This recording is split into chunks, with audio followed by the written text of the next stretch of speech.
Hey everyone, welcome back to the channel. So today I wanted to talk about the differences between an impact driver versus a hammer drill driver versus a drill driver.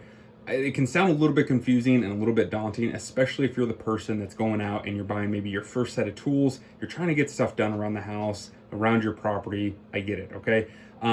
It's really not super confusing. Once I lay this out for you, it'll make a lot more sense. But I just want to do this so that, again, if you're that first time buyer, I want you to be able to make the best decision you can with the money that you've got, to be able to get the projects done in an efficient way too. So we're going to first start out talking about a drill driver. And it's going to typically look like something like this, okay? So on a typical, this is a 12 volt before I go any further. So it's a little bit smaller looking, but an 18 volt drill is going to be very similar to this. And in both impact drivers, hammer drill drivers, you usually are going to have a 12 or an 18 volt option. And I'll let you make the decision there. Obviously, whatever is going to fit you and your situation best, go with that. So, but on a typical drill driver, it's going to look, like I said, really similar to this. On an 18 volt, you're typically going to have like a 1/2 inch chuck. And that obviously, you spin that around, it'll tighten up around your drill bits or your driver bits, anything like that. And then you can loosen them. Pretty standard, pretty straightforward. Most of them that you're going to run into either have 1 or 2 speeds. A lot of times they're located up on the top. There's some sort of switch like that. Some drills offer 3 speeds. There's some really high-end premium drills that offer up to 4. But again, most manufacturers and most drills you're going to be looking at, it's 1 or 2 speeds. And that typically for most people is plenty. So plenty of variability there. So, and then you're going to have something on here looks similar to this. This is going to spin, and it's going to be basically a clutch.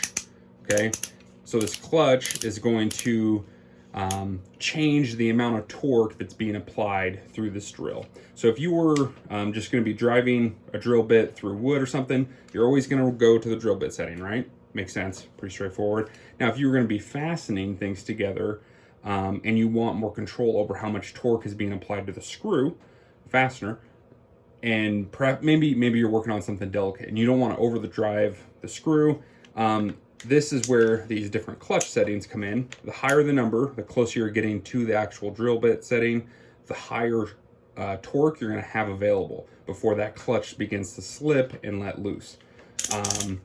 So if you're to back it all the way down to 1, this will start to drive a fastener, and at a certain point, once it reaches a certain level of torque, that clutch is going to slip and it's going to prevent you from driving any further. This is really handy if you have to put, again, something together that's maybe delicate, or you're trying to be very careful with over driving the screws. You can start this really low anywhere in here and you can do some tests. And then once you reach that desired drive depth, boom, it's repeatable, and this is going to do the same amount of torque every time. And it's going to be a very repeatable and very good way of controlling your depth and that kind of thing. So, and then of course, speed 1 and speed 2 is pretty self-explanatory. This is going to limit on 1, it's going to limit the amount of speed that it's going to produce, and then speed 2 is going to allow it to go to its max setting, right? So that's a basic drill driver.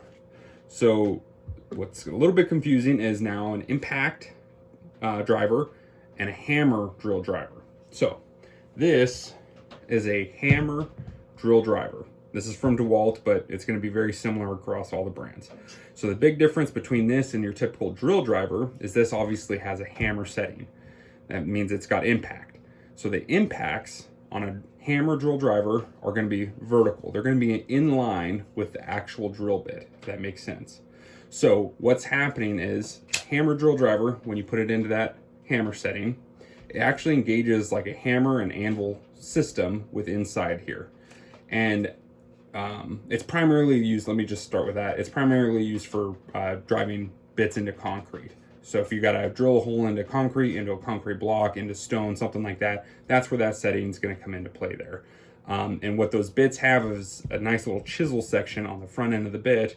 And so as you engage this and it detects that there's pressure being applied to that bit, it's going to start engaging a vertical driving motion to help chisel out that stone or that concrete. And that's going to give you the desired result. You're going to be able to drive through and drill through, into concrete and stuff. So that's the big big difference there is you've now got some sort of impact, and in this case, it's moving in line with the bit. So it's moving this direction to help chisel out concrete or stone.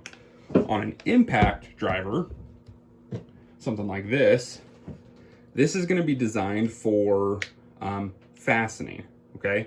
And the impacts on this are moving in the direction that the screw is trying to drive. So it's rotational versus kind of like linear, if that makes more sense. So if I'm trying to drive a fastener in and I'm spinning it this direction, the impacts are in that direction. If I reverse it, I'm trying to pull one out, it reverses with me. So this has a hammer and an anvil system in there that's spinning in a clockwise or counterclockwise, depending on what I'm trying to do. So this is going to be extremely efficient at driving in fasteners, especially when you start getting into those larger sizes where you're trying to connect, multiple pieces of wood together or something structural. So that's the big difference. This is going to be a rotational impact. This is going to be more of a linear impact. Okay. And so, okay, if that all makes sense, you might be asking yourself then, which one do I go with? All right. This is going to be able to drive screws. It's going to be able to drill out wood. It's going to be able to drill into concrete, all the good stuff, right? This, you could actually drill out wood. You can actually drill out concrete. You can drive fasteners. It really becomes a point of efficiency and what the tool is going to be designed to do over its lifespan. I can get, let me show you here. I can get a set of drill bits. These are for wood. And you can see the way the shank is on those. That will only go into a drill driver, right? I can't get this to go in and lock into place and engage with an impact driver. It won't do it. But they are producing now drill bits that are designed with a 1/4 inch quick release shank, and they will fit into and work with an impact driver. Now you do want to be careful and you want to make sure that the bit is, usually it'll say something like impact ready or impact rated. And that means that it can withstand the impacts, the rotational impacts that an impact driver is going to produce, okay? It's important, you don't want to be breaking bits off all the time and wasting your money. So it is possible though, and I have done it. It works in a pinch. It's never going to be as efficient usually as a drill driver, right?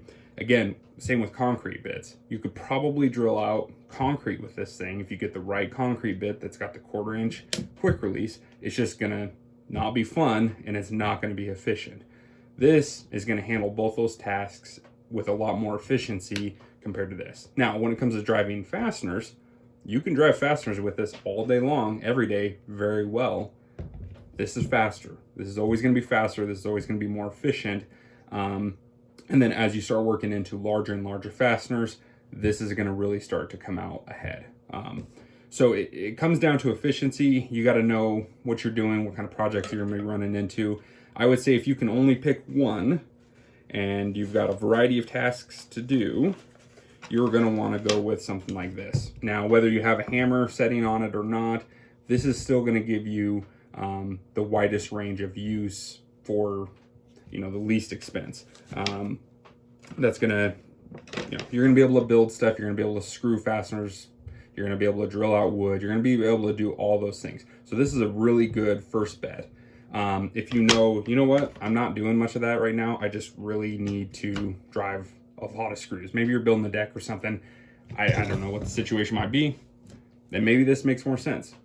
So that's the big differences between the two. Again, it's efficiency, what they're going to be doing, and really what direction the impact is occurring in.